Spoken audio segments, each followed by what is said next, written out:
Welcome to the Breath of Fresh Air Dental Podcast. Whether you're a seasoned practice owner, a new dentist, or an office manager looking to enhance your skills, this podcast is for you. Our friendly and knowledgeable hosts are here to answer your burning questions, address common pain points, and provide practical solutions to help you overcome any obstacles you may face. Our hosts, Amanda Demora and Sarah Hamlin, bring to the table lengthy careers in both clinical dentistry and practice administration. They now preside as the CEO and COO of Essential Dental Services. Hi, everyone. Welcome back to the Breath of Fresh Air podcast. I'm Amanda Demora. And I'm Sarah Hamlin. Sarah, what do you got coming up this weekend for Memorial Day? A whole lot of nothing, which is okay with me. Yeah. We've got a kid in soccer, a kid in baseball, and swim lessons going on right now, so I feel like we don't often have nothing to do. So I'm excited for 3 days of relaxing and having some chill time for a change. How about you guys? I feel like I've said before, but like a weekend of nothing is a good weekend. In Yeah. my book. Same. Really not a lot going on. I mean, sounds super lame, but like hoping to get some gardening done. Sarah's been watching my greenhouse come together, which she has very nicely sent me decorations for. And I have a lot of seedlings in there that need to make their way in the ground. And we were hoping to just go up to the beach for lunch or something like that this weekend because it's supposed to be pretty nice weather. New England is very interesting weather, and all of a sudden summer is here and spring does not exist anymore. So we're having the kind of opposite problem. We had summer for like 3 or 4 days, where it was like in the 80s, and now we're back to 50s and cloudy. So we had our fake spring, and now we're back to like real spring, and then hopefully we'll actually be in summer sometime in the next few weeks, I hope. Yeah, we're in for a hot one, so there'll be sprinklers and pools and all kinds of crazy things for my little guy going on. Oh, good. But, all right, so recently I came across an old audit from an insurance company that I was helping a practice work through. And as I was reading that over, it kind of just was refreshing some things in my mind. And I thought maybe this would be a good time to talk about some common troublesome billing trends that we see, or, you know, fraudulent issues. Yes. Don't want to use the word. I mean, some of these are fraudulent, and offices can really find themselves in hot water with insurance companies, but also, you know, sometimes it gets larger than that. And obviously we work with a lot of clients, and some of them are just none the wiser on these things. And we are always obviously very quick to point them out in a nice way. But most of the time, it's literally just ignorance. Actually, go ahead, sir. Oh, I was just going to say, it's ignorance, I think, twofold. Number one, we see a lot of offices that just don't even realize that they're not supposed to be doing those things. But then we also run into offices who know that they're not really supposed to be doing it, but don't realize the possible ramifications of what they're doing. Don't realize that they are venturing into insurance fraud territory, venturing into, like, you know, federal offenses that could, you know, I don't think in most cases that, you know, doctors doing these things, at least from the ignorant standpoint, are going to find themselves in prison by any means. But that is a potential, you know, sentencing possibility in some of these situations. So I think when we make a lot of doctors aware of these things, they're more like, oh, yeah, we don't want to be doing that. Right. So I send out an email newsletter every 2 weeks, and I sent it yesterday. And in it, the clickbait email subject line was my number one fraudulent billing request. And this is not putting the appropriate treating dentist on the appropriate line on the claim form. So a lot of times offices they're probably doing it intentionally, but not knowing that it's wrong. So, for example, the doctor who owns the practice is in network and the associate doctor is not, and you want higher reimbursement, so you're putting the treating doctor as that owner doctor there. And that is fraudulent. And again, like we do see people who are doing it on purpose, yes, but they don't know that it's wrong. And then honestly, sometimes we just see people who are like, I didn't even know my software was set up like that. And I didn't set it up correctly. And claims have been going out like that. And I had no idea. So it's a little bit of a mixed bag. But long story short here, the treating provider needs to go on the treating provider line on that claim form. Yeah. And also, like, let's, maybe like take a step back in the scope of this too, as our lovely friend Teresa Duncan, is always quick to point out, like, the information that you're putting on a claim form, the claim form is like a legal document. And you, as the person putting the information on that document, are saying that that it's true and factual to the best of your knowledge. And so if you're putting something on that claim form and then transmitting it across state lines, that's what puts it into federal offense territory. So while it seems like you're not doing much, or it can feel removed from the claim form because you're just putting stuff in your software and you never see the claim form, like, you have to keep in mind that any of this information that you're putting into your PMS that's getting translated onto the claim form has to be as accurate as possible, because what goes on that claim form is important and you are tied to it. Your login is tied to it in your PMS. Like, there's definitely ways to link it back to you personally and, of course, your practice. So just making sure that anything and everything that's going on the claim form is as accurate as possible is important. But this is probably the most common bad practice that we see, is mixing up your treating and billing providers, for sure. Definitely see this a lot for some reason, like with Medicaid. State Medicaid offices seem to want to do this, and I'm not really sure why that is. Is it the credentialing process with Medicaid? They just don't want to go through it with their associate doctor, or what? But that definitely can get you into some hot water, as we've seen with some of our clients. And billing to Medicaid can get a little abused, for sure, and doctors get frustrated with low reimbursement. Therefore, they're like literally trying to bill for everything under the sun just to squeeze a little more out of state Medicaid. And it's like a snowball effect. And this is actually where I see, doctors get into legal trouble a little bit more, is state Medicaid stuff.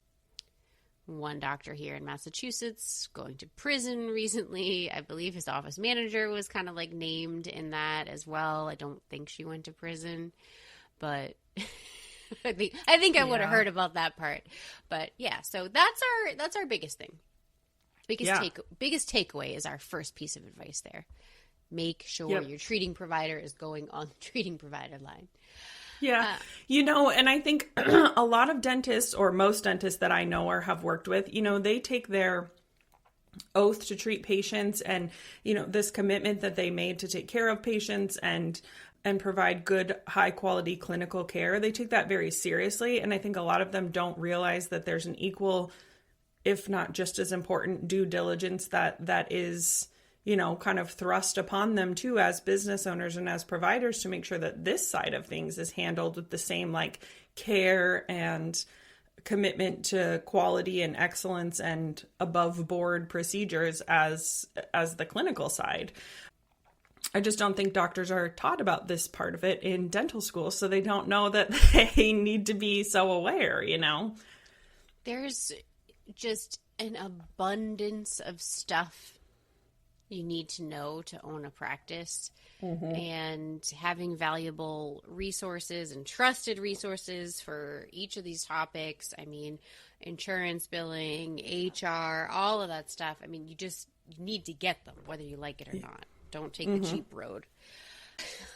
Okay, moving on. So a lot of like what I wanted to talk about today has to do with your contracts with insurance companies, because obviously this audit, this was from an insurance company, which I'm not going to name, but I really want to, that the providers were in network with, and they weren't following some of their rules, obviously.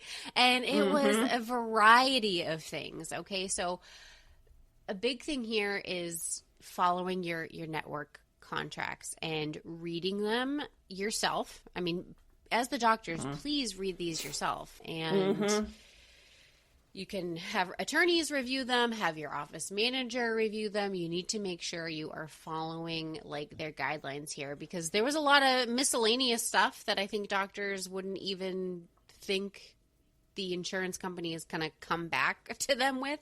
One of those was that this particular office they had digital charts, yes, but they also had a combination of paper charts. So they were like kind of doing this half and half thing. And that was a no-no to the insurance company. So improper documentation. So hygiene notes that didn't have all of the things they were supposed to have in there. This particular audit, the office had to pay back. So the insurance company asked for, it was maybe like 30 to 50 patients, and they wanted all of their chart notes for however many years. They wanted all their x-rays and, their visits and things like that. And from those, they combed through and they came back with, all of these things that weren't documented properly or weren't done properly or billed properly, and the office had to pay the insurance company back for those procedures.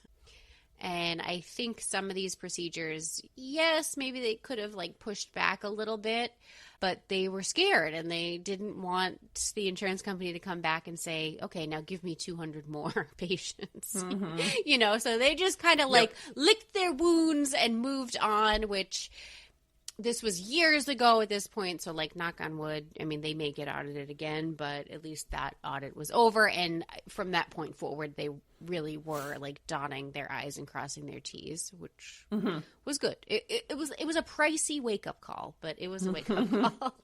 I mean, that's the unfortunate part, is that like if you are going to learn this lesson the hard way, it's going to be the hard way. It's not going to be the fun way, right? So trying to like be a little proactive in these situations, I think, is very important. So making sure you have like the appropriate documentation. This is another thing that Sarah and I see a lot, is since we work with so many practices, we see a lot of clinical notes and a lot of them leave a lot to be desired. And that's not the best. So I would recommend, so the ADA, was it the ADA? I believe they have like a clinical documentation book, and it almost has like every procedure and a notes template for all of those procedures and what needs to be in there. I will actually try to find that and link it below. And that is just a wonderful resource. I mean, it takes the guesswork right out of it. It's there. So I strongly recommend offices who are struggling to know how to format their notes look into that. So I know not billing the appropriate treating provider was like number one, and I would say number two here is not billing like two-part procedures according to your contract. So this particular office, their contract with this insurance company said that, crowns and two-part procedures needed to be submitted and billed on the seat date. And they were not doing that, and they were billing at prep, and they had to pay back a lot of those crown preps. Again, I think like looking back, maybe they could have pushed back on that because the procedures were done. But like in this instance, it was a lot of like, okay, prep was done at the end of January, or the end of December, things like that. And you just need to make sure you're following these things and that you're aware. And, we see a lot, we're on a lot of the Facebook groups, and it's like, I bill at prep and I've never had a problem. Mm-hmm. Well, you're lucky. Right. Yeah. That's not really the point. That's not really the point. And for just being aware of which, honestly, I like to kind of like do things universally. So just as a universal blanket, maybe always billing at seat. A lot, Cigna and other insurance companies, they will kind of, they want that prep and seat date usually. So yeah, I also think that I don't know when the last time you read through an insurance network contract, Amanda, but they're not fun to read through. They're long. But yeah, and also, the stuff that's listed in there is crazy. And I think for many doctors, they just think, yeah, we need to be in network because that's how we get patients. We want our patients to be happy so we're in network. So let me just sign this contract. But when you read some of the things that are in these contracts, they dictate a lot of stuff that is going to impact your systems and processes in your office, from when you can bill for things like needing to wait until seat date to bill things. That means you sitting on however much production or whatever to wait to collect on it, to even longer to submit it to insurance to get that ball rolling, but also being truthful and whatever about your write-offs too. Insurance companies can say, we're not paying for that gingivectomy on the same day as the restoration because we're just not. That's part of our plan contract is we don't pay for it on the same day, and you can't bill the patient for it. You have to write off the whole amount. And guess what? You can't choose to just not give that write-off to the patient because it's in your provider contract. You have to take that write-off. I think dentists and office managers, people in office don't often realize that those caveats and things like that exist in their contracts, but they are bound legally to give those write-offs, to follow, the letter of what the insurance company says on many different things. So taking the time to really review the contract, and like you said, having a lawyer review it, yes, of course, but even the lawyer's not going to know, dang, you have to give a write-off for a gingivectomy? That's annoying. Like, they're not going to know what that means. So you as a provider definitely need to be reading over it and reading over it carefully to know exactly what you're signing yourself up for, to make sure that you're following those rules when you're in network, but also just to make sure you actually want to be in network. Like when you're considering the cost of being in network for all of these things that you have to abide by versus the patients that you're getting from the insurance company or whatever metrics you're using to determine that, I think it really needs to be a very mindful decision. And I'm not sure that it is so mindful for many providers. I'm glad you brought up the, patient discounts thing, because I actually just brought up the PDF of this that I have. So during the review of the financial records, we identified 3 instances in which the member's financial responsibility was not collected as indicated on the EOB. In fact, the co-payment amounts were posted to the debit column as professional courtesy or insurance adjustment. Right. So you just can't do that. Or, if you are, what you're putting on the claim form is the number that you are expecting to collect. So that is how you're going to let insurance company know that you're giving a discount here. Right. And also, we have that as its own bullet point. And I think it's an important one that not many doctors that I've been talking with know is the case. But you can't give a discount to a patient that you don't also give to the insurance company. Mm-hmm. You're allowed to give your patients a discount, but the same discount has to be given to the insurance company. And that is regardless of your network contracts. Usually that's typically just a all across the board rule that you have to be offering the same discount to patients and insurance companies. So give those discounts. That's totally fine. You just have to make sure you're doing it in the right way and reflecting it accurately on the claim form.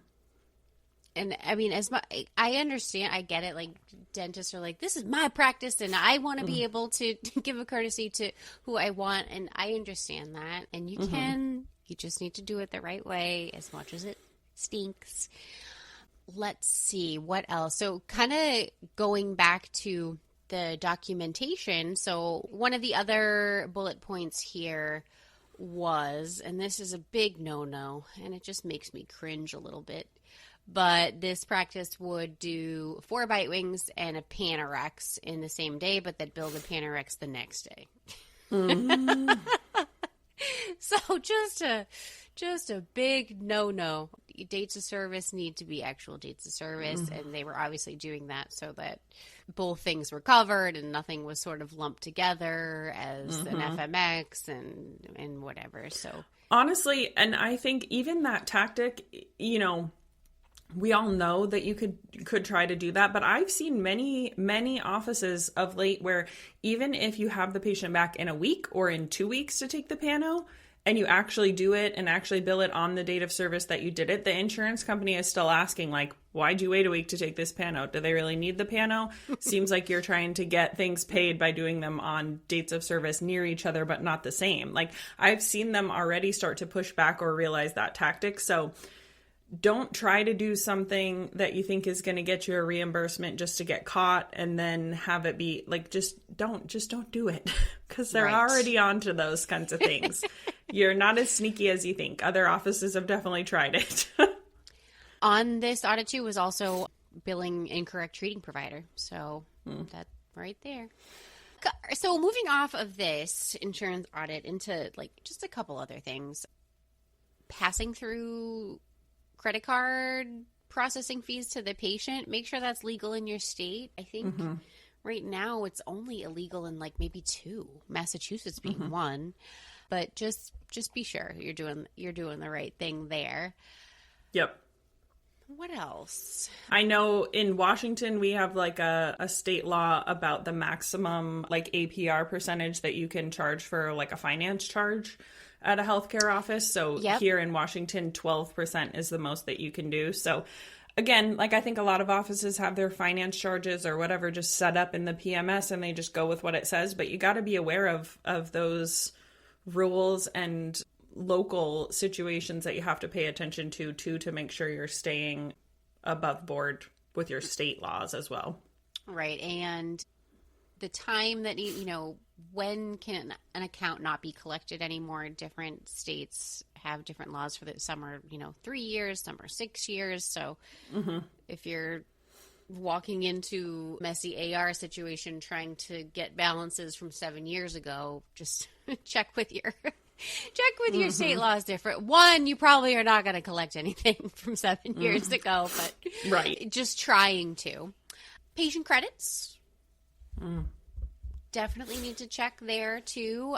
Check with your state laws, and patients that have credits are due their money. Don't sit on those. Don't say, oh, I see they're coming in 8 months and we're gonna do this and I know they'll have a balance. Nope. Gotta get them write them that check, as hard as it is. Just make sure you're staying on top of that. And if you are writing them the check and it's getting returned to you, or you can't get in touch with them to get an updated address, like there are processes that have to be followed beyond that. You have to be reporting it in most states to like the unclaimed funds. At the state level, they need to have that on record. So yeah, there's things that need to happen. I think the offices don't realize, and they just think, oh, we'll just leave it here for when they ever realize they've got $3,000 on the books. Like, nope, that's not how it works, unfortunately. Yep, exactly.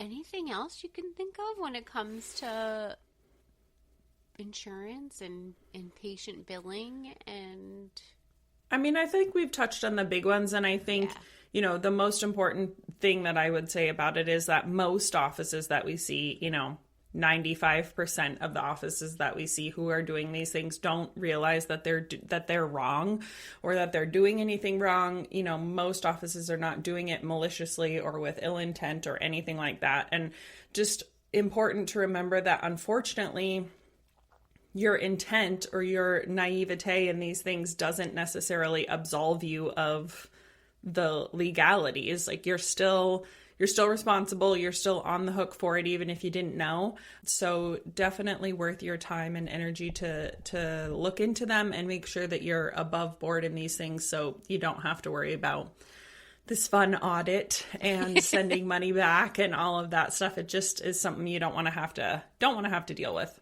Right. So I think we talk about this a lot too. If you have a practice manager or an insurance coordinator and they've been with you for a long time and you don't think that they've ever taken an insurance course or they have not in a long time, they really need to be. There's so much to keep up on here. I will say, so like this particular audit, that practice manager had been there for 30 years. She hadn't taken an insurance class in about 20. And you know, and nothing had ever happened. The doctors were just kind of trusting that she was doing the right thing. And that wasn't what's happening. Again, you are entrusting hundreds of thousands, if not millions of dollars worth of payments to your office manager or your insurance coordinator, and that person needs to know what the heck they're doing. So there are so many great resources when it comes to insurance. Teresa Duncan, we talk about her a lot. She just has a ton, and like in my opinion, she's pretty much the best in the industry. So also risk management classes, documentation, like review that with a lot of state dental societies put on something yearly for risk management and things. Take it and take your class. Take your employees to it. I think everyone needs to know what should be in your documentation, your front office and all of your clinical people. So just make sure you're staying on top of these things, and it will really help tremendously. You don't know what you don't know, but like Sarah said, that doesn't absolve you from getting in trouble. Unfortunately, no. And also to, impart upon your staff the importance of making sure that they're taking a minute to make sure that the things that they're putting on the claim form and in the PMS are accurate too. We all know that chart notes and things are legal documents. They're a legal part of the patient's record. So making sure that you're smart about what you're putting in chart notes, for all the reasons, details, but also don't put, Sally came in today and she was in a really bad mood and she was, whatever. Some of the stuff that I see in patient records and inpatient chart notes is just, don't do that. Right. But also, so make section. Make that clear to your staff. Also make it clear to your staff that, like I said earlier, these things can be traced back to them. There's ways to audit the softwares to know whose login was used. That's why it's important. That's why we're always harping, in your HIPAA classes too, about making sure you're logging off when you walk away from the computer so that if something was done under your login, it really was you, because you're the one that's going to be held accountable for whatever was done under your login. And as we just pointed out, many of the things that can be done under your login can have legal ramifications. So it's important that everybody knows what's required of them, what they're responsible for, and also what they could be held accountable for in a court of law if it came down to it. So everybody kind of needs to be on the same page and also aware.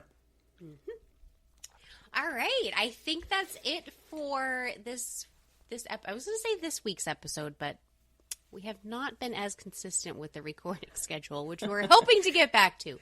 Anyway, you all missed us. Yes.